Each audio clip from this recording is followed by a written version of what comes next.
Waktu Om main di tahun-tahun 90-an, dekat-dekat itu batu lokal apa saat Om? Cubung lah. Udah. Taruh di brankas, mesti diairin, tapi tulis di brankasnya.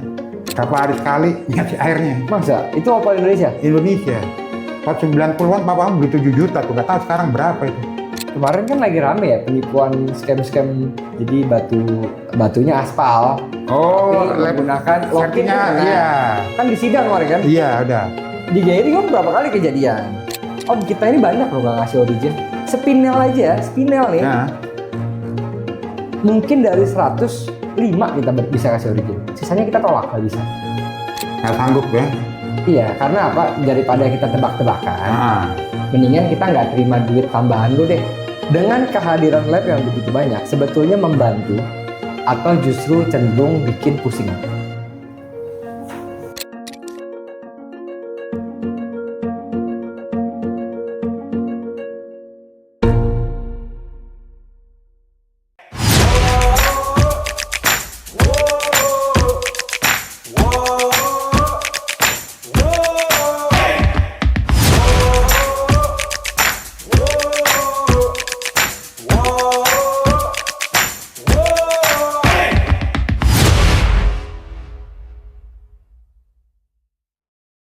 Selamat datang di James Radio. Hari ini kita kedatangan Om Afandi alias Om Fafan. Om Fafan, wah ini kali kedua nih. Betul kan? Yang kedua, benar. Kedua. Pertama Om Fafan tuh udah datang, bisa nonton podcastnya dulu belum James Radio. Namanya POV. Itu POV. Itu hampir 2 tahun Om. 2 tahunan yang lalu lah. Hampir. Itu kalau nggak salah Agustus ya dia? Enggak. Februari apa? Masih syutingnya? Benar. 2024 kan? 2024. 2024 Om tamu kedua. Benar. Tersanjung banget pakai itu. Sampai hari ini masih tersanjung saya. Iyalah soalnya ya Om Fafan bukan orang asing lah ya. Beliau ini mungkin teman-teman yang belum tahu, wah di Raubning dari tahun berapa Om? 2000 berapa Om? 90 berapa Om? 93. 93. Nanti juga ada saya mau penjelasin itu karena dampak ke logam mulia yang lagi gila. Naik ya, oke. Batu mulia ternyata nggak kalah. Gimana Om? Logam mulia kan lagi naik nih. Terus? Banyak kan kalau mending kalau lihat batu mahal mending beli emas. Banyak banget. Saya udah ngalamin. Zaman opanya Adam berangkat ke Ceylon. Iya. Batu yang barang Sri Lanka tahun yang 93, tahun 96 lah terakhir, taruh sekarang 2006 ya. Iya. Kita waktu logam mulia naik-naiknya ini ya. Ternyata nggak kalah dan. Kalau kita melihat jauh dari iya. Saya saksinya kebetulan kakeknya Adam Opa Sabir masih hidup juga, kalau mau ditanya boleh. Iya. Itu kalau logam mulia sekarang sekitar 2 juta perhiasan sampai ke 3 juta logam mulia. Iya. Tahun 96 30.000 sampai 40.000. Sama tuh Rension. Gak sampai 100%, 100 kali lipat. Iya benar. Oh, kenaikannya dari waktu itu ke sekarang. Batu mulia melebihin. Iya sih memang kalau bicara dari waktu itu. Ya. Asal waktu belinya tepat. Jadi buat kaum mendang-mending nih, saya sering merhatiin di tiap konten-konten batu mulia, mending beli logam mulia, mending logam mulia. Sering nggak ada banyak kan? Malah ada yang ngatain, ada komentar belum lama di YouTube gini Om, hanya orang tolol yang beli batu mulia daripada emas. Iya. Tak bales, yang komen seperti itu juga orang tolol. Itu jawabannya terlalu sarkas. karena ya nggak bisa dibandingin sebenarnya. Beda Om, beda ya kan. Ini satu dunia hobi, yang satu ini kan hobi ini bisa kita nikmatin. Kalau emas nggak bisa. Iya, artinya satu kan hobi yang suatu saat mungkin bisa menjadi investasi. Kalau emas kan emang udah sebagai instrumen investasi dari awal. Iya. Emas pun ada titik lemahnya. Emas daerah dari tertentu nggak bisa laku di daerah tertentu. Masa sih gitu ya? Ada belinya di toko ini, nggak bisa jual di toko ini, nggak laku. Kadang kalau belinya misalnya kayak dari Antam ya, beli sekarang, besok mau jual rugi tuh. Iya. Karena kan harga beli dan harga jual udah beda. Mereka udah charge lagi. Iya. Jadi kalau batu mulia, asal kita belinya tepat, ya kan? Iya. Nggak kalah sebenarnya. Iya. Dan sebetulnya kan gini Om, ini kan bukan dua hal yang mesti diadu-adu sih. Iya. Ini kan orang banyak teriak-teriak karena emas. lonjakannya luar biasa dibandingkan 4-5 bulan lalu sampai 3 kali lipat kan. Banyak yang orang nggak sadar, emas juga pernah turun lama. Iya. Kalau diadu dengan US dollar. Kalau ngadunya ke rupiah, karena rupiah itu lagi. Kalau kita saya ngomong tadi tahun 96, coba boleh cek di Google. Ya, harga rubi berapa? Emas berapa 1 gramnya? Ya. UMR berapa? Kalau mau dibandingin semua. Kalau poin aku gini loh, Om. Kenapa nggak dua-duanya aja? Kenapa mesti diadu-adu? Ya kan, kalau punya uang, ya investasi itu. emas. Makanya Om bilangnya kaum mendang-mending. Iya, karena kalau yang punya duit, pasti punya dua-duanya. Iya. Dia punya koleksi batu-batu permata. Dia juga punya emas. Iya kan? Iya. Gitu, ya kalau emang nggak ngerti batu, nggak hobi, jangan beli batu. Beli emas, lebih tepat. Nah, untuk memulai saat ini juga nggak salah. Waktunya. Batu nih Om. Iya, kalau mau investasi, asal itu beli. Cuman ya kerancuannya ini yang terjadi di pasar, waktu itu pernah saya bilang sama Adam juga, kan untuk apa ya, tidak jerah. Karena itu tadi, sebenarnya yang Om bilang kan, ada satu batu milikin 2, 3, sampai 4 sertifikat kadang. Iya, benar. Betul. Satu batu sertifikatnya bisa 3 sampai 4. Dan namanya yang dagang jarang yang bilang sampai bikin 4 biji nih. Dari yang terbaik, mereka mau cari hasil yang terbaik. Hasil yang terbaik itu buat menjual. Jadi maksudnya gini, mereka berarti lebih ke ya kayak Richard Hughes bilang lah, buy the paper. Mereka buy the paper bukan buy the stone. Nah, itu sebenarnya juga nggak ada masalah. Channel-channel edukatif udah banyak banget. Iya. Betul. Kalau dulu kita belajarnya salah beli, rugi uang. Sekarang sambil berbahan kita bisa belajar. Betul. Banyak channel-channel edukatif banyak banget ini. Iya. Ya kan? Belajar sekarang lebih mudah lah. Kalau mau belajar. Iya. Yang masalah kan kalau nggak mau belajar, Om. Cuman kayak Om Pavan bilang, persoalan satu batu 3-4 serti atau mencari hasil yang paling baik. Iya. Nggak hanya terjadi di sini, Om. Di Bangkok pun sama. Iya. Sebenarnya nggak ada masalah. Realitanya begitu kan? Iya. Seperti Richard Hughes bilang kan, kertasnya kan nggak kita pakai. Iya. Dan maksud kertas ini kan tahu kan, memo apa atau sertifikatnya itu kan. Iya. Ya cuman kan ada nilai. Kenyataan lapangannya nggak sesederhana itulah. Nggak sesederhana itu. Ya betul. Setuju. Misalnya yang sering rancu warna. Iya. Kalau merah, pinkish red ke red. Naruh. Tiap red beda-beda. Lab ini ngeluarin pinkish red, lab ini red. Iya. Royal nggak royal, vivid nggak vivid. Karena standarnya punya standar masing-masing lah. Gitu. Kalau cat eye, Alexandri nggak Alexandri. Atau Alexandri. Ini paling keras ini. Sebenarnya bukan paling keras, Om. Dia berusaha. Memang standarnya begitu kali ya. Ya berusaha berusaha konsisten dengan standar aja, ya kan. Standar kita kan udah terbentuk seperti itu. Cuman sekarang juga kita banyak penyesuaian, Om. Banyak banget, Om. Karena situasi dunianya juga banyak berubah. Bener. Kita pun mesti ngikutin kan, lab itu nggak bisa, Om. Misalnya kita stick sama satu aturan. Kita stick nggak mau ikuti perkembangan, itu nggak bisa juga. Iya benar. Harus ada yang dimodifikasi. Oke, standar ini mungkin relevan 10 tahun lalu. Tapi dengan berkembangnya standar ini udah nggak boleh terlalu kaku. Iya. Mari kita ikutin. Contoh di warna, Om. Dulu Om tahu sendiri. Om lihat 15 tahun ke belakang lah. Royal benar-benar royal. Iya. Pigeon's blood benar-benar Pigeon's blood. Iya kan, Om? Alexandrite mesti berubah totally ke merah. Sekarang Om lihat kenyataannya. Jangan bicara Indonesia, jangan bicara Adam ya. Bicara luar negeri lah. Iya, ini harus patokannya kita emang harus ke luar negeri sih kalau Om ke Bangkok, kita kan berapa kali ke Bangkok mau bolak-balik, Om. Kadang barang merah biasa udah keluar pigeon. Barang biru biasa sekarang udah ada intense to vivid royal blue. Artinya standar yang tadinya juga tinggi, perlahan untuk mengakomodir kepentingan pasar yang mungkin lebih luas juga dimulai digeser. Nah, kalau kayak kita nih, Om, kenapa di GRI? Aku nggak mungkin main geser misalnya Vivid Blue Royal Blue yang bukan jadi Vivid, nggak mungkin kan? Iya. Apa solusinya? Kita ciptakan yang di tengah-tengah. Kan sekarang banyak, Om, batu-batu warna yang agak nanggung. Dibilang royal? Nggak royal. Belum. dibilang blue kebagusan. Karena dalam satu batu ada royalnya, ada kurangnya. Iya. Iya kan? Iya. Nah, seperti itu kan juga mesti kita sesuaikan. Ya kan? Iya, benar. Nah, terus buat teman-teman yang ngalamin beda hasil lab yang ini sama yang diinginkan, bisa komen-komen nanti ya.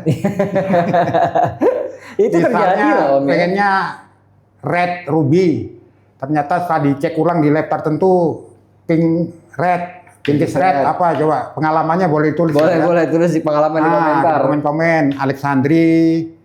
Terus satu lagi yang Paparaca. Paparaca itu kan musik experience, pengalaman, standar, konsistensi.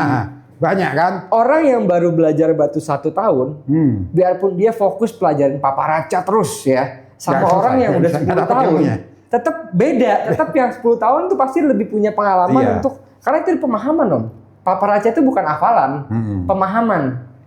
Iya kan? Iya. Secara teori Om Afan tahu nih, ini perpaduan orange sama pink. Iya. Tapi dalam prakteknya, Lotus, kan kita bisa memproses persepsi orange dan pink berbeda-beda kan? Benar nggak Om? Benar.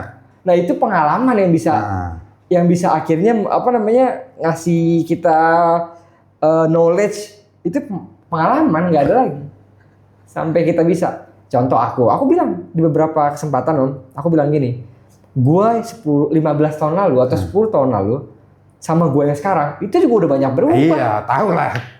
Kadang aku bilang Om, kadang gue ini kalau ngelihat hasil gue 12 tahun lalu, gue bingung kayak begini gue kasih gitu.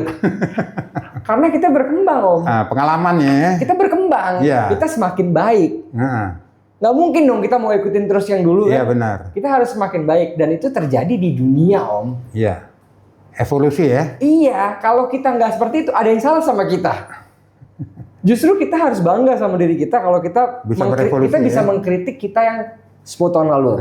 Berarti kita berkembang. Itu kan ada Einstein. Einstein tuh ada, kalau nggak salah ya, mau dikoreksi kalau salah. Disertasi dia kalau nggak salah berusaha membuktikan bahwa teori dia yang lama salah. Einstein atau Hawking lah, antara dua. Aku agak lupa. Ada itu Om, profesor dulu ngelakuin itu. Apalagi kita. Iya. Kita pun juga harus melakukan itu gitu kan. Dan begitu juga di dagang pasti. Om Fafan juga begitu kan. Om Fafan yang 15 tahun lalu, 20 tahun lalu, berubah nggak Mas sekarang? Berbeda nggak? Edukasinya lebih enak sekarang. Edukasi gimana maksudnya Om? Edukasi ke konsumen? Iya. Konsumen sekarang lebih terbuka mungkin, lebih pinter. Ya kan, kadang-kadang ini anak-anak online ini yang nggak punya toko offline, kadang-kadang kasih namanya terlalu aneh-aneh. Lu tau apa Blue Electric? Ngeluarin nggak? Ada sekarang? Iya. Oh ada istilah itu. Sekarang Garnet, Black Mamba. Gimana kita? Masa sih ada baru dengar aku? Iya. Black Mamba, ular. Black Mamba. Kreatif juga sih. Blue Electric. Itu karena Black Mamba ada pernah kejadian di Rabening, ya begitu. Tadi datang ke satu konsumen, penjual ini tahu yang dimaksud dengan Black Mamba itu Garnet di sini. Dibikin memo. Balik, kok nggak ada Black Mambanya katanya. Protes. Dia beli sebagai Black Mamba. Dia mengharapkan hasilnya ada Black Mambanya. Sebagai orang lama, itu dia barangnya nggak salah. Pemahaman pembeli ini karena nonton di konten-konten lain, anak-anak ini dikasih namanya macem-macem. Maunya sama dikatain itu kan susah. Iya. Berarti penting tuh ya Om ya buat menyampaikan sejelas-jelas mungkin kepada pembeli. Jadi kalau pedagang itu berani ngomong, harus berani sesuai sama yang di lab. Ya kecuali batu aki, rata-rata kafe Doni kan. Nama pasarnya macam-macam. Om, batu akik itu kan jarang banget di lab ya. Iya. Hanya kalau kebutuhan tertentu atau permintaan pembeli kayaknya. Iya. Kalau batu akik paling intinya cuma satu sih, diet atau enggak itu aja. Calcedony. Om, tapi kan Calcedony ada juga treatment lain kan? Selain diet. Iya, ada. Diet itu kan pewarnaan. Misalnya yang warna hijau, warna merah gitu, oranye gitu ya. Treatment lain ada nggak Om di akik Om? Tahu Mbak Fana ini dan dibakar juga, jatuhnya hit. Iya betul. Tapi itu kadang-kadang ada yang nggak terdeteksi tuh. Ada yang terdeteksi, ada yang enggak. Iya. Kebanyakan sih bisa Om, karena ada tandanya dibakar. Cuma kan yang sering rancu gambar nggak sih Om? Gambarnya ada sedikit disempurnakan. Dan menurut pelakunya prosesnya nih tradisional banget gitu. Iya. Nggak kayak Batu Mulia. Ini kita ada janji ke sana, nggak kesana ini. Banyak janji ke Maluku, ke Kebumen, ke mana Sukabumi ya? Om, sebenarnya ya, kalau aku tuh kadang-kadang takjub Om sama treatment-treatment di akik Om. Om tahu kan, misalnya yang kayak rokok, Iya. ya kan? Nah. Itu kan dimasukin Om, bisa berwarna kayak kan putih tuh, kan ada masuk. Ini ada kerancuan nih, Maman punya. Papamu kemarin sempat beli, Iya. mau beli, kan jelasin. Yang jual bilang rekayasa, ada lab di sini ngeluarin natural. Nah kan, yang menjual aja bilang kan. Dia kan? bilang rekayasa. Tapi yang aku penasaran adalah pinter banget caranya gimana. Itu kan mungkin nggak tahu ya, nggak dibor sih kayaknya. Emang udah ada kan? Putihnya udah ada. Disempurnain lah. Putihnya udah ada. Terus bisa ada filternya. Bisa ada filternya. Bayangin teman-teman, batu kan. Om ntar fotonya kan, tunjukin ya ntar ya. Kasih fotonya. Iya. Ini kan batu. Dia ada seperti mungkin struktur lah ya, apa seperti putih-putih kayak ada bor ke dalam, tapi natural itu struktur natural. Di ujungnya dikasih kayak filter, jadi ada hitamnya, ada coklatnya. Nah itu sering keluar no treatment tuh Om, iya kan? Memang ada lab dan ada satu orang yang punya ini, setelah konsultasi ke lab ini dapat penjelasan begini nih, cerita dia ke Bapak nih. Apa bedanya sama batu di cutting? Batu mulia di cutting? Nggak ada urusannya dong. Nggak. Apa bedanya sama carving? Beda lah. Itu lab yang ngomong. Hah? Itu lab, pasti bukan lab yang benar sih kayaknya Om. Lab yang benar nggak mungkin ngomong gitu Om. Ya, itulah. Susah juga kan ngomongnya. Iya. Iya, soalnya kata dia nggak ada penambahan apa-apa, cuma di bor doang, kata labnya itu. Ya, mungkin nggak ngerti. Itu lab agak ngerti berarti.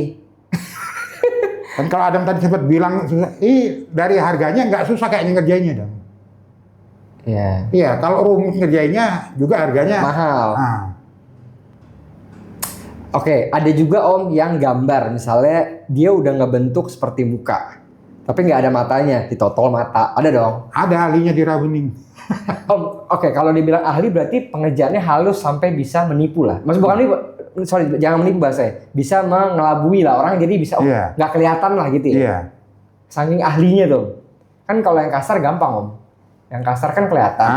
Yang halus ini yang bahaya. Iya memang. Dan lab lolos terus ya gimana ya? Kayak bacaan aja tuh. Yang treatment. Lab pernah nggak ada nulis? Nggak bisa. Nggak pernah, nggak terdeteksi kan? Om, bacaan treatment yang Om tahu gimana cara treatmentnya Om? Ya pakai cairan itu ya. Oke. Iya. Tapi kan nggak meninggalkan apa-apa kan di dalamnya kan? Maksudnya? Ya kalau kayak pewarnaan kan ada ninggalin warna. Iya, dia paling kan ngangkat kapur nih katanya. Ya ini kan sebetulnya sama kayak heat treatment di safir misalnya. Iya kan ningkatin warna tapi nggak meninggalkan apa-apa. Safir yang diwarnain maksudnya? Ya nggak, maksudnya kan kalau misalnya di bacan, treatmentnya itu kan ngangkat kapur, sehingga warnanya mungkin lebih naik. Iya. Ya kan? Sebetulnya kan prinsip prosesnya kan mirip-mirip sama pemanasan dong. Iya. Pemanasan safir kan tujuannya meningkatkan juga. Tapi kan nggak meninggalkan warna, nggak meninggalkan apa-apa kan. Cuman ini sebenarnya kalau kata pelaku-pelaku bacan dan juga saya di pasar ini 50-50 lah dong. Oke. Ada yang kalau lama nggak laku, jadinya gagal. Pernah lihat bacan yang ada kayak iler-ilernya nggak itu aja? Nggak tahu. Itu setelah kelamaan nggak laku katanya. Kalau nggak lama nggak laku, jadi timbul lagi lah. Iya. Ada after effect-nya. Nah, ada. Cuman nggak semua. Nggak semua kayaknya. Ya, itu mungkin dia. yang gagal-gagal gitu ya. Dari bahannya juga mungkin. Iya. Batu ini treatment nih luar biasa Om. Apalagi di Indonesia Om. Nah, kalau mau ke arah itu tadi, di luar negeri ini ya sebenarnya kita ketinggalan jauh. Nggak tahu pihak swastanya apa pemerintahan negaranya ini yang mendukung industrinya, kita kayaknya Indonesia ketinggalan jauh. Jauh Om. Ini jadi kita sekarang beralih ke local pride ini aja langsung. Local pride langsung Om. Nah, Apa Om? Local pride apa Om? Iya tuh, kalau ada red baron, fire opal. Nih coba, oke kita tanya tadi belakangan kita lagi sering bikin konten soal 3 batu kan. Menurut Om Fafan nih kita tanya dulu nih, 3 batu lokal favorit Om Fafan. Ya red baron, fire opal, bacan ya. Red baron, fire opal Om. Ya. Opal dan Bacan.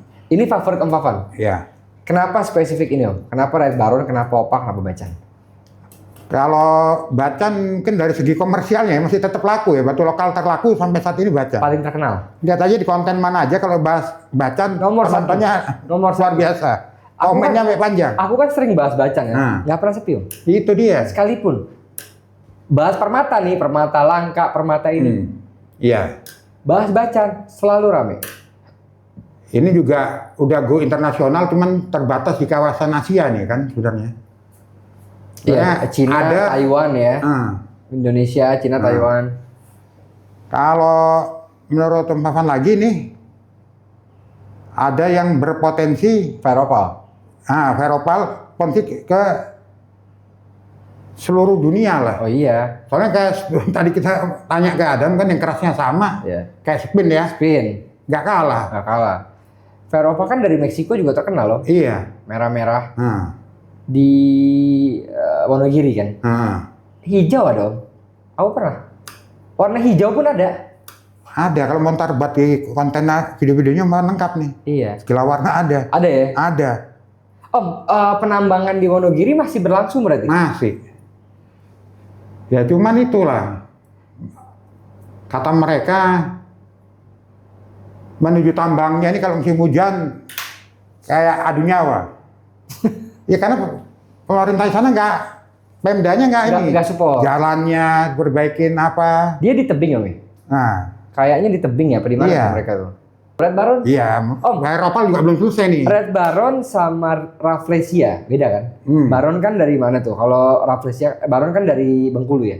Rafflesia dari Pacitan, apa kebalik? Kebalik, sorry.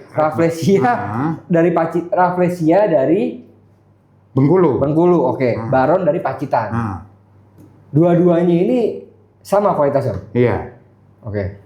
Sama, sebenarnya juga ada lebih seringnya nih kalau Bengkulu ada fenomena ketanya. Oh, bedanya di situ. Aku tahu itu. Aku sering lihat. Sekarang kamu mau tanya, Adam taunya dari mana? Oh enggak, aku tahu artinya ada fenomena seperti kata ini. Kalau kan bilang keahliannya. Keahlian membaca bahan. Dan polanya. Kan fenomena kan cuma terbentuk dari serat di dalam yang halus banget teratur begini. Betul, itu harusnya nggak bisa malah, harusnya nggak nampak. Harusnya nggak nampak karena ini bukan serat kayak di Alexandrite. Iya. Bukan serat kayak di Nephrite, beda. Turmalin beda. Kalau yang batu mulia itu kan mau lampu gelap, mau terang, pasti emang ada. Kalau ini karena enggak. Dia dari silk kan, ini kan dari struktur dalam gitu.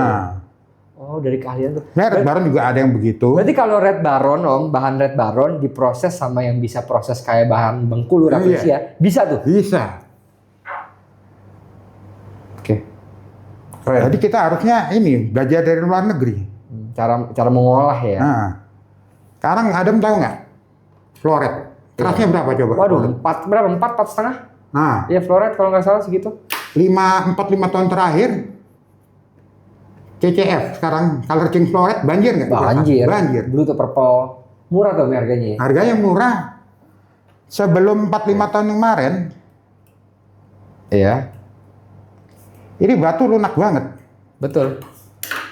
Kita taruh di kotak, cuttingannya kalah. Taruh di plastik, gosokannya kalah. Gosokan kalah maksudnya bisa keberet gitu, bisa kebesot. Iya, baret. Kalau cuttingannya tumpul. Ini bicara 4 tahun sebelumnya lah. Tapi bisa banjir karena potensinya dimaksimalkan. Iya. Gitu kan? Ini supportnya dari mana negara ini?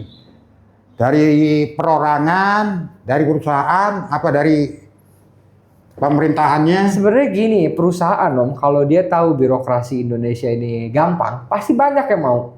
Tinggal kita meyakinkan si pemilik modal. Itu dia, bilang kayak tadi, kalau cuman kekerasannya nggak sama, kalau buat dibuat barang cuttingan yang bling-bling-bling, Fire opal yang lasernya brutal banyak banget. Laser brutal bahasa itu. Iya. gemericik. Agak mericik. Om, fire opal itu gampang ya diolahnya karena kekerasannya mungkin masih dalam batas wajar lah gitu. Iya. Nggak susah itu ngolahnya. Nggak susah kalau dibandingin floret tadi. Iya, floret 4. Harusnya lebih ancur-ancuran kan? Iya. Kalau dulu nyari barang mulus ini susah banget floret. Iya. Kalau sekarang gampang. Betul. Mungkin terbantu teknologi waktu belah bahannya. Bener, kan rata-rata di sana bahkan udah nggak man-made Om. Mereka udah mesin semua kan. Ini floret hardness. Apalagi 4, ini, Om. kalau kita lari ke Red Baron, Papan dari pengrajin sana, podcast yang pertama Papan pakai Red Baron itu. Iya. Tingginya 12 mili. Kata pengrajin sana apa? Ini sampai kiamat belum tentu ada gitu. Sampai 12 mili lagi.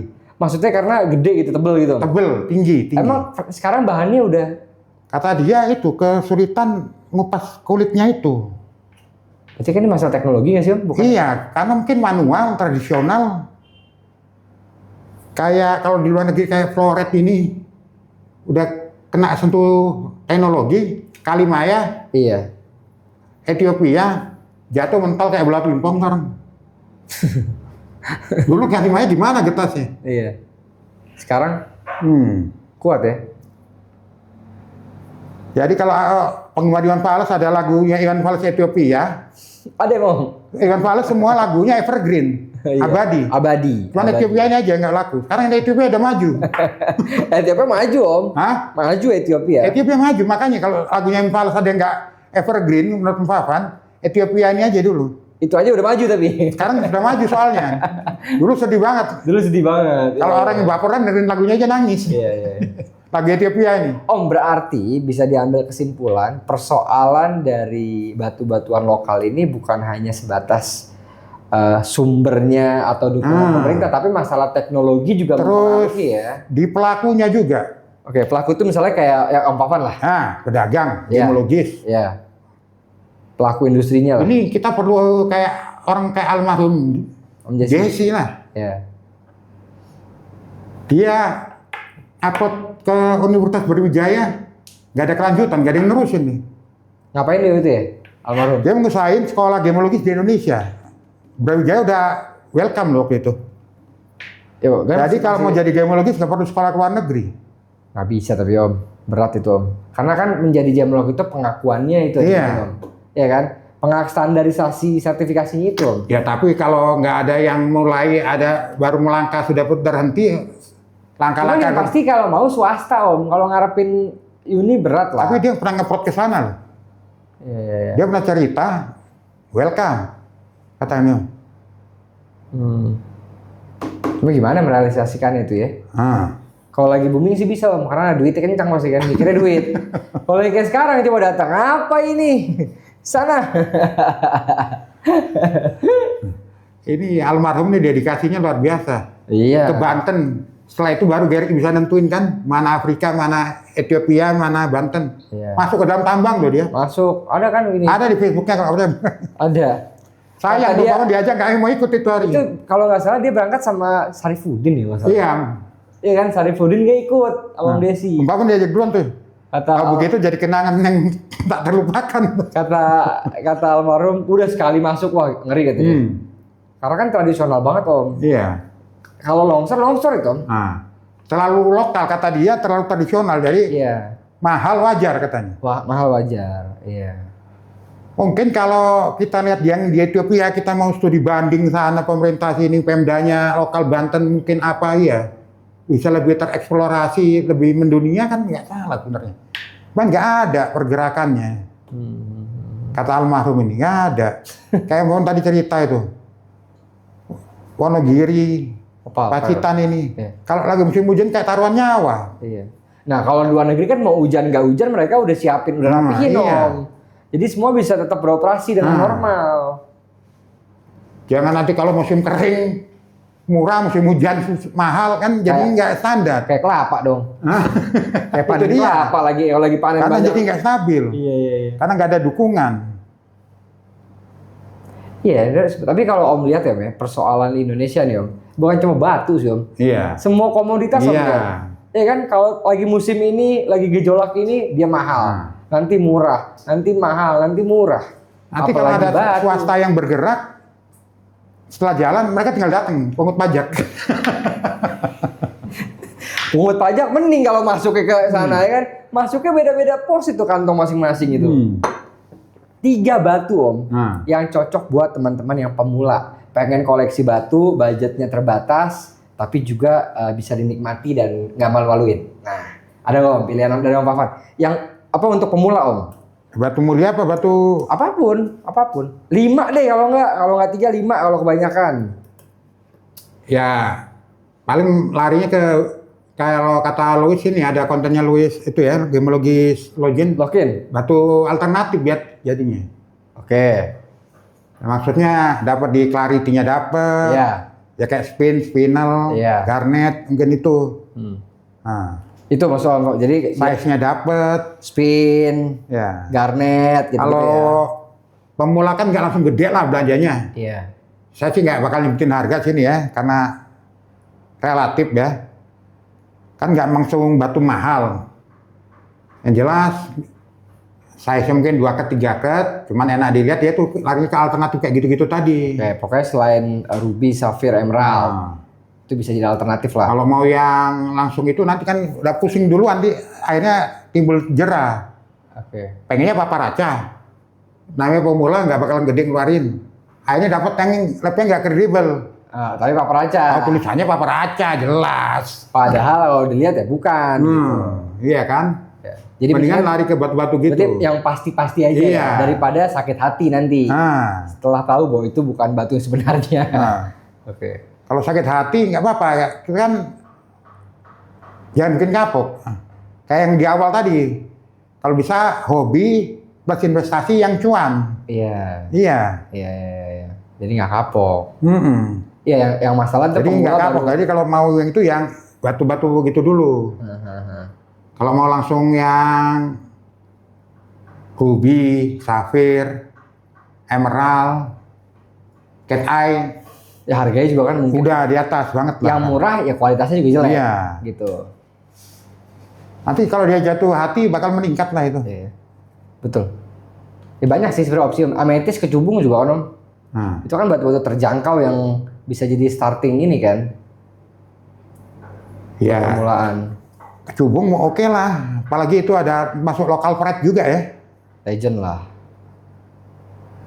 Apa namanya, kecubung Indonesia kan punya karakter Om. Warnanya tuh ya ada karakternya lah. Iya. Dia mungkin Indonesia populer duluan sebenarnya di dunia internasional daripada Bacan. Waktu Om main di tahun-tahun 90-an dekat-dekat itu batu lokal apa saat Om yang Kecubung lah. Udah. Itu kan Bacan belum ada. Belum. Kecubung lah. Kecubung. Opal udah belum? Ingat gak ada opal Indonesia? Ada. Tapi nggak sepopuler kecubung. Papamu dulu punya jenis air, ditaruh di brankas, mesti diairin, sampai tulis di brankasnya. Berapa hari sekali ngasih airnya. Masa? Itu opal Indonesia? Indonesia. Tahun 90-an papamu beli 7 juta tuh, nggak tahu sekarang berapa itu. Kemana tuh batu ya? Masih ada lagi di brankas? Mungkin. Banten tuh ya? Iya. Kalau akik Om, akik gambar kan udah. Akik gambar. Itu kan apa lawas juga tuh. Ya susah lah, kalau mau ikutinnya mungkin tahun 2000-an lah. Sebelum itu kita jadi karyawan. Kalau masuk pasarnya benar tahun 90-an. Iya, tapi baru mulai ini 2000-an ya. Apalagi kalau yang rekayasa itu susah ya. Ini kan GRI termasuk pendobrak kan. Berdiri 2011 dengan harga terjangkau. Loh, paling murah dulu. Iya. 2012 paling murah kita. 2011. Karena kalau dulu batu 300.000, 400.000 orang nggak ngelepin. Ya karena kan jutaan kan. 700.000 belum juga. 700 ribuan lah mungkin. 800.000. 600 sampai 700.000 iya. Kita 100.000. Jadi pendobrak ini. Jangan lihat sekarang. Sekarang ya kita udah perjalanan panjang. Itu dia udah evolusi ya kan. Udah evolution ya kan. Kalau dulu paling murah bener. Dulu kan ini Om, ID card tuh nggak ada dulu. Ada. Kita pertama ID card, harga 100.000. Menarik, plus foto. Itulah dulu cerita awalnya kan. Baru akhirnya ternyata diterima dengan baik lah. Iya. Ternyata orang seneng Om. Baru ya, mungkin bisa dibilang tren orang Indonesia nge-lab ya dari situ juga Om. Iya. Karena harganya murah. Jadi orang juga mau nggak mau GRI sebenarnya udah ikut dobrak juga. orang jadi nggak ragu. Iya. Dengan biaya terjangkau bisa dicek ini asli apa enggak. Iya. Iya. Kalau dulu sebelum ada GRI ya orang yang ragu-ragu jadinya nggak beli, nggak jadi beli. Gitu. Berarti ada andil juga lah untuk buat orang-orang yang ragu jadi nggak ragu. Iya. Kalau sekarang kan beda. Kalau GRI ini, kalau batu apa ya istilahnya? Rentang harga sekian gitu apa gimana? Iya, bukan harga ya itulah. Kalau nilai batunya ini lebih mahal dari nilai baru ke GRI orang-orang. Kalau batunya lebih murah kayaknya enggak. Ya wajar lah. Wajar memang. Sebagai pedagang pasti kan ada hitungan, ada cost-nya. Jadi ya wajar sih. Aku sering bilang kadang-kadang orang, kenapa pakai lab yang lain aja, sayang batunya, kan nilainya cuma segini. Nah, batunya nggak perlu pemikiran kan? Iya. Kemarin juga ada orang nanya konsumen, Mas, nanya ke admin sih, lewat admin. Ini batu mendingan sertifikat apa ID card? Aku bilang, ya ID card. Sayang kalau bikin sertifikat sejuta. 1,5 ya? 1,5 sekarang. 1,5 ya kan? Iya. Batunya paling 500.000 menurutku gitu. Iya. Aku bilang ID card aja. Akhirnya bikin ID card. Nah, lebih mesti gitu Om. Jangan aji mumpung lah. Iya benar. Orang mau disikat, ya kan? Yang penting bikin. Aku nggak mau. Malah kadang kalau ragu-ragu, silahkan nggak apa-apa. Iya. Bikin tempat lain aja, ya kan? Lebih terjangkau. Mesti gitu loh. Kita kan bukan, maksudnya rezeki udah ngatur ya kan. Kalau mau betak-betak itu mah, kasihan dong sama konsumen ya kan. Tapi kan lab sekarang banyak Om. Banyak. Pilihan banyak. Dari Rawabening banyak. Ada Oke, aku tanya Om Fafan. Sebagai 12. Om Fafan kan di lingkungan Rawabening yang labnya ada berapa? 11, 12? Iya, sekitar itu. Oke. Dengan kehadiran lab yang begitu banyak, sebetulnya membantu atau justru cenderung bikin pusing Om? Sebenarnya membantu. Oke. Membantu ya. Nah, Lalu? cuman ada kendalanya satu. Ya itu tadi, karena standarisasi tadi itu. Terlalu jompang beda-beda. Ini contohnya nih, kecubung aja dah. Di lab sini keluar Indonesia, di lab sini keluar Brazil. Sedangkan barangnya murah. Di bawah 1 juta lah. Nggak mungkin dong kita periksain ke semua lab. Iya. Waktu kita jualnya bilang Indonesia, di lab keluarnya Brazil itu kendalanya situ doang. Kenapa itu terjadi menurut Fafan? Karena Yang lebih parahnya lagi, Om Fafan pernah satu bongkahan jadi 3 batu di lab yang sama, beda-beda hasilnya. Satu batu nyambung ini. kecubung juga. Kecubung. Terus akhirnya ya apa itu? Gimana tuh? Hah? Om Fafan komplain nggak? Enggak lah. Udah aja gitu. Iya. Jadi yang pertama keluar Indonesia, keluar kedua Brazil, untung bayarnya apa bilang? Yang penting natural Pak. Yang ketiga, ini jadi kita bingung nih mau jual mahal apa jual murah. Kalau Brazil sama kali Indonesia beda nih. Harganya beda. Nah, akhirnya waktu itu di konten di YouTube, Om Wan jelasin gini, saya cuma garansi naturalnya nih. Kalau Brazil udah pasti, kalau Indonesia jackpot katanya. Bonus. Ya udah nggak apa-apa Pak, ada yang beli. Indonesia lagi keluar. Aduh. Ingin aku berkomentar lebih jauh. Iya. Sebenarnya sih membantu lah. Jadi orang-orang yang ragu-ragu, ada banyak lab itu ya. Cuman ya perkara hasil-hasilnya tuh kalau udah kita pedagangnya jangan terlalu pede, overconfident, ya itu nanti kayak Kalimaya kita bilangnya Banten, padahal kita tahu beli Bantennya dari sana. Kan gemologis bukan Tuhan. Iya. Iya. Kita harus sadarin, kita sama-sama manusianya ya kan. Ada hilafnya, ada salah periksanya. Kalau gemologis Tuhan kan bukan cuma origin, RT RW-nya di mana tahu. Tahu. Sampai di mana-mana tahu. Iya. Tapi kan buat pemakai ya kan tinggal bisa seleksi kan labnya yang mana, yang nggak sering dibahas di sosmed mana kesalahan-kesalahannya. Nggak, masalah itu gini, kayak gini dong. Yang kalau kayak tadi yang Om Pavan yang beda-beda origin tadi kecubung, itu biayanya sama nggak? Sama. Nggak, maksudnya kalau ID card biasa sama ID card origin. Kan pakai origin semua, cuma ya beda berarti kan. Nggak, kalau ID card doang berapa, pakai origin ada biaya tambahan kan? Bener nggak? Ada biaya tambahan kan? Ada. Iya kan? Iya. Beda. Nah, masalahnya ini sebenarnya sumber masalah yang aku perhatikan Om. Aku analisa, ya kan? Kan ada batu-batu tertentu yang GRI aja nggak bisa kasih origin loh. GIA aja nggak bisa kasih origin. Contoh. Oh, originnya? Iya, contoh. Oh iya, pernah kita bahas di luar nih. Ya, kan? kan? Kita nyebutin sini ntar. Nah, kita nggak usah nyebut merek ya. Maksudnya arti kita ada, aku mau ngasih Ini tahu. juga nggak nyebut batunya. Kalau nyebut batunya udah pada tahu semua. Ntar di luar ini kita udah pernah bahas beberapa kali. Ingat oh ya? iya, ingat itu. Nggak, ini aku lagi bicara si Ametis Om Pavan lah. Contoh, misalnya, ya kan? Iya. Harusnya lab itu penting banget punya integritas Om. Jangan semua diterima bisa. Ngerti Om? Ada hal-hal yang nggak bisa, ya bilang nggak bisa gitu loh Om. Iya. Jangan karena biayanya ada biaya income tambahan, bisa. Pokoknya bisa. Daripada ID biasa, mending ID origin. Om, kita ini banyak loh nggak ngasih origin. Spinel aja, spinel nih. Mungkin dari 105 kita bisa kasih origin. Sisanya kita tolak, nggak bisa. Nggak sanggup ya? Iya, karena apa? Daripada kita tebak-tebakan, mendingan kita nggak terima duit tambahan lu deh. Karena kalian butuh kepastian. Meskipun origin tentu range of errornya lebih tinggi daripada treatment ya. Ya kan? Namanya origin ya. Tapi kan tetap gimana pun kita mesti usaha semaksimal mungkin. Jadi ketika orang bayarkan jasa kita plus origin, dia juga mendapatkan hasil yang seenggaknya optimal. Iya, benar lah.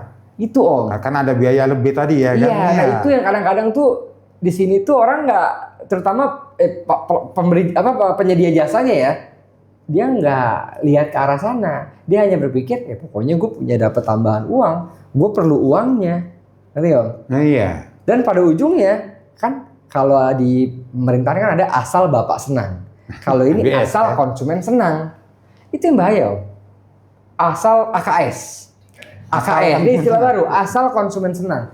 Ini yang menurutku perlu kita edukasi ke para buyer, para pembeli. Nanti ya, jangan senang dibohongin. Iya kan, kadang-kadang kan tadi Om bilang kan, ada satu batu 4 hasil. Dicari yang paling baik. Yang baik. Itu bukan hanya berlaku di pedagang loh, pembeli pun ada yang kayak gitu, aku tahu. Gue cari mana yang kira-kira lab bisa ngasih hasil sesuai kemauan gue. Itu sih salahnya sendiri. Itu dia. Kalau begitu. Salah. Ini salah semua menurut gue. Salah dia, ya kan? Salah juga labnya yang memanfaatkan. Loh, labnya kadang-kadang nggak memanfaatkan, Dam. Dia nggak paham. Bisa juga kemampuannya emang segitu. Jangan diterima kalau gitu. Iya. Iya kan?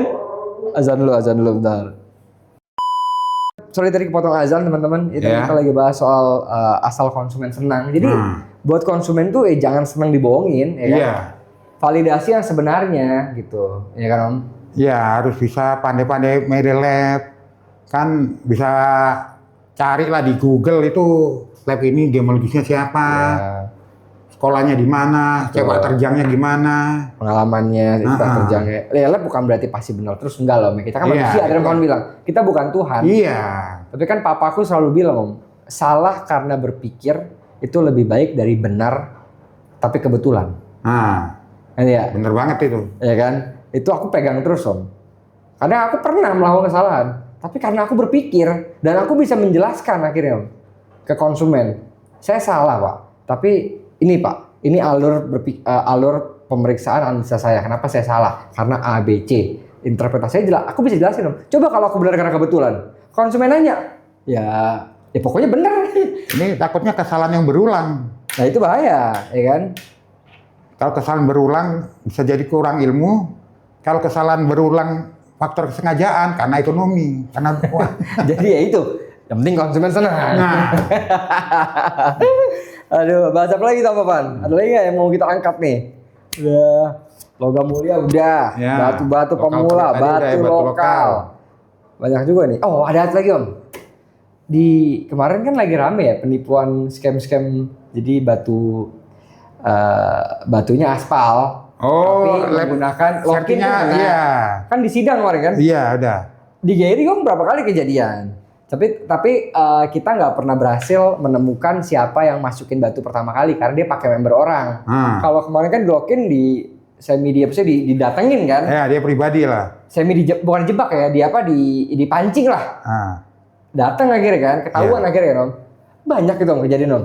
Ya, yang terungkap sih baru ini ya. Ya jadi ini kalau podcast pertama dulu kita bahas meme palsu, kalau mau dipanjangin sekarang lebih parah. Memonya asli, ID-nya asli, ini batunya yang sekarang ini itu dia.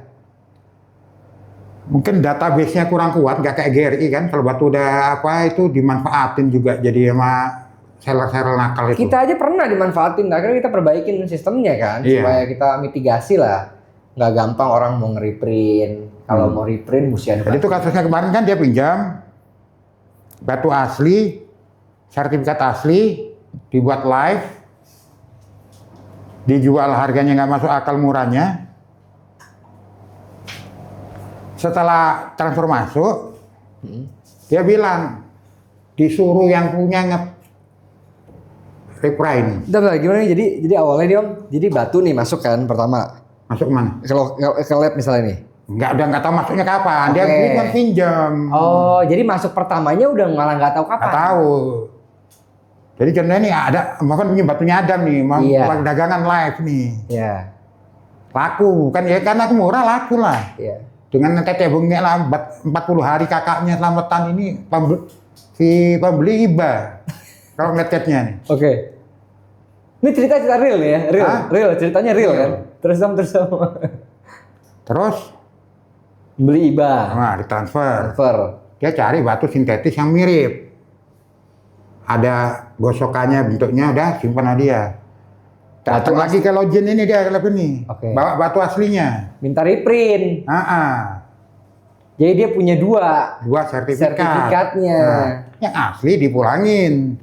Modusnya, yang punya. Jadi begitu pola modusnya. Yang batu sintetis sama sertifikat reprint tadi dikirim lah ke pembeli. Paham.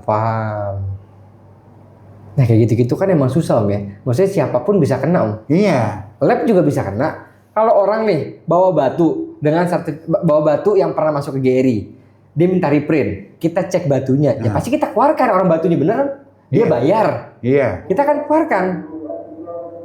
Itu repotnya Om. Tapi kalau ada dua sertifikat kan jadinya. Iya. Betul.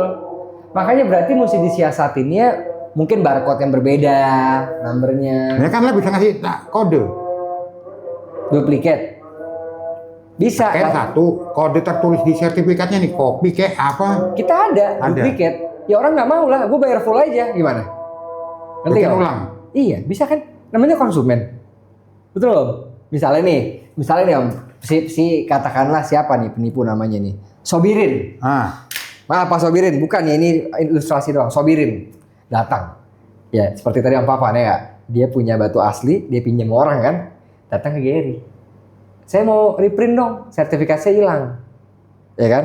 Kan kita bisa ngecek yang bikin pertama siapa. Tapi kan bisa aja dia udah beli. Orang dia bawa, kita cek batunya. Benar, ada datanya, batu sesuai. Oke Pak, reprint ya. Tapi ada duplikatnya ya Pak. Ya udah saya bikin baru, saya bayar full. Iya deh. Dia saya baru beli nih, nggak ada sertifikat. Katanya hilang sertinya, saya baru beli, saya bikin full aja deh. Kalau ada duplikat saya nggak mau. Masa kita tolak? Iya. Pasti kita terima, orang dia bayar, kita periksa bener. Keluar dari lab, dia lakukan apa dengan itu, kita udah nggak bisa kontrol. Iyalah. Jadi solusinya menurutku Om, kalau ada gini, pertama nih buat teman-teman, kalau beli batu usahakan kenal dulu deh dengan si penjual, benar Om? Iya. Kenal dulu, kalau udah kenal biasanya kan lebih enak. Kedua, rekam jejak Om. Zaman sekarang kan nyari rekam jejak lebih mudah Om. Iya benar. Contoh, aku kemarin masuk dikasih info ada penipu, jadi jual pakai ID card palsu GRI, dia jual sebagai batu asli. Aku di blok nggak bisa masuk. Orang ada screenshot Om, Saforet Garnet 2 karat 500.000 dengan ID card GRI kan udah nggak mungkin. Iya. Udah nggak mungkin. Ya, jadi kita juga mesti logis kan Om. Jadi kenali setelah itu kita juga mesti paham batunya Om. Kalau kita nggak paham soal batunya itu gampang ketipu. Nah yang terakhir paling penting kalau emang mau beli dari orang baru nih, yang itu kan kelihatan ya akunnya akun baru, kan mesti udah curiga Om. Akun kalau kita ngerti kita akan curiga. Masa sih batu kayak begini bagus, harga 500.000, ada memo atau ID card GRI di akun orang yang akun baru. Akun baru. Udah nggak logis. Harusnya kalau emang nggak mau dibohongi, ya udah pasti red flag dong. Tapi katakanlah, siapa tahu gue jackpot, bisa dong gitu Om ya. Iya. Siapa tahu gue jackpot, penjual ini nggak ngerti barang. Itu rata-rata yang dirasain itu rezeki pikir dia. Itu dia. Kalau mau kayak gitu boleh Om, nggak apa-apa. Tapi cross check dulu ke labnya. Bilang sama itu, gue mau. Tapi kita transaksi kalau bisa di GRI atau dimanapun lah. Iya. Ketika orang itu nolak, ya udah selesai, berarti kan udah ketahuan. Sebenarnya ini supaya kita nggak ketipu tuh ada banyak caranya loh. Iya banyak. Tinggal kita ini mau nggak belajar itu, ya kan? Iya. Ya gitu, orang nggak bisa dicegah Om. Om sampai kapan pasti namanya penipu akan selalu selangkah lebih ada celah ya? Pasti ada celah. Secanggih apapun. Om jangankan GRI, Lokin, apa sebut Lab Indonesia, Skylab semua.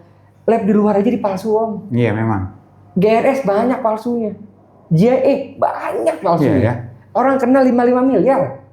Diamond sertifikat JAE. Nah, konsumen aku ada. Datang. Sampai aku bantu polisi buat BAP-nya aku bantu. Karena 5 miliar kena Om. Pakai sertifikat JAE. JAE kurang canggih apa Om? Iya ya, pengamanannya ya. Batunya ada nomor serinya tuh. Semua. Nomor seri bisa dipakai. Laser kan? Dibuat palsunya. Gimana coba kawan? Ya itu tadi kayak yang Adam sebutin tadi itu aja paling solusinya ya.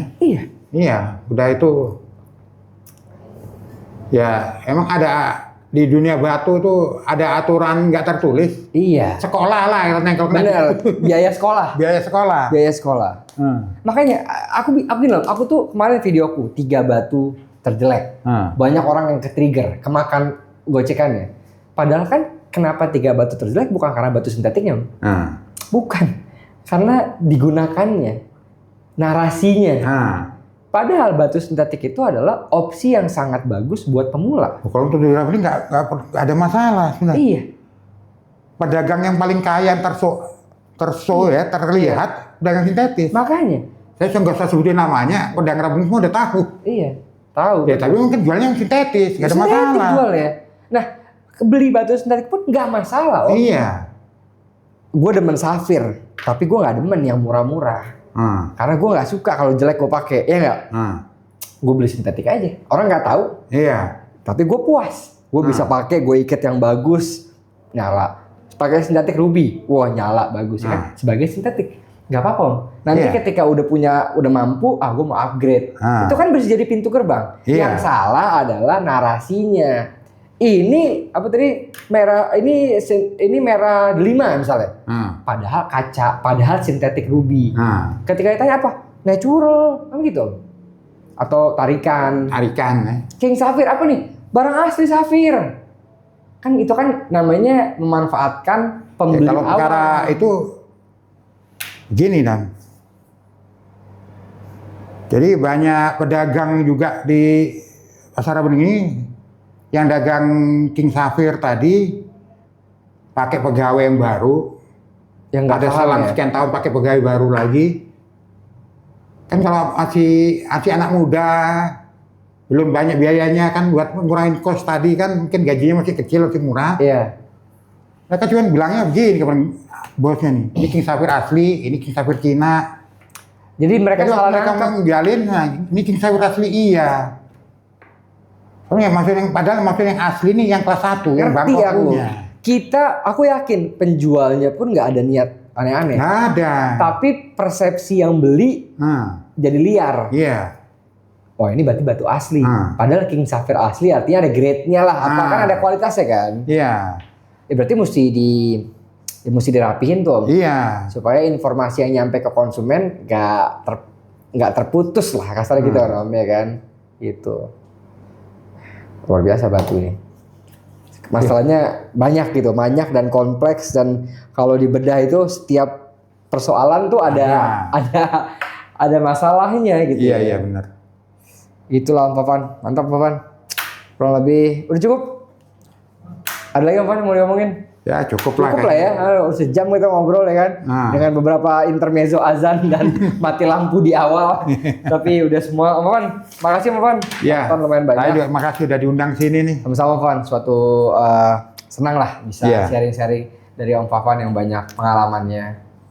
Makasih ya udah dianggap berdedikasi buat dunia batu ini. Saya sharing-sharing pengetahuan, pengalaman, ilmu. Pasti dikit-dikit yang saya punya, iya. Iya, sama-sama Om, ya kan. Karena nggak semua orang mencintai pekerjaannya.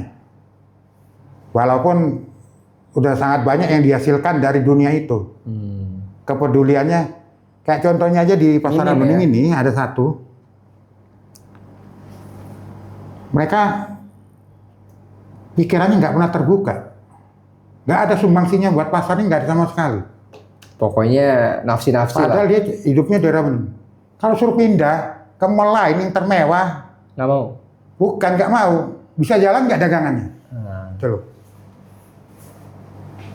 Jadi dia itu hidup benar-benar daerah Bening sebenarnya gitu. Iya kan bisa jalan kayak kita bersatu. Bening terlalu terkenal namanya. Iya benar. Maksud saya kan ya yang nggak bisa nyumbangin waktu, tenaga, pikiran. Iya. Om sekarang kan banyak anak baru Robening ya, anak muda ya. Pada masuk Robening loh, anak muda Om. Ada Nathan, Indo James Field. Iya, saya sih yakin sih semua akan Robening pada waktunya nih. Semua akan Robening pada waktunya, luar biasa. Wah, Pan, makasih banyak Om ya. Oke, sampai jumpa mungkin ntar di episode lain lah. Iya, ya kan? terima kasih banyak juga nih ya. Kita bisa bahas. Oke Om, makasih Om ya. Yuk, bye-bye.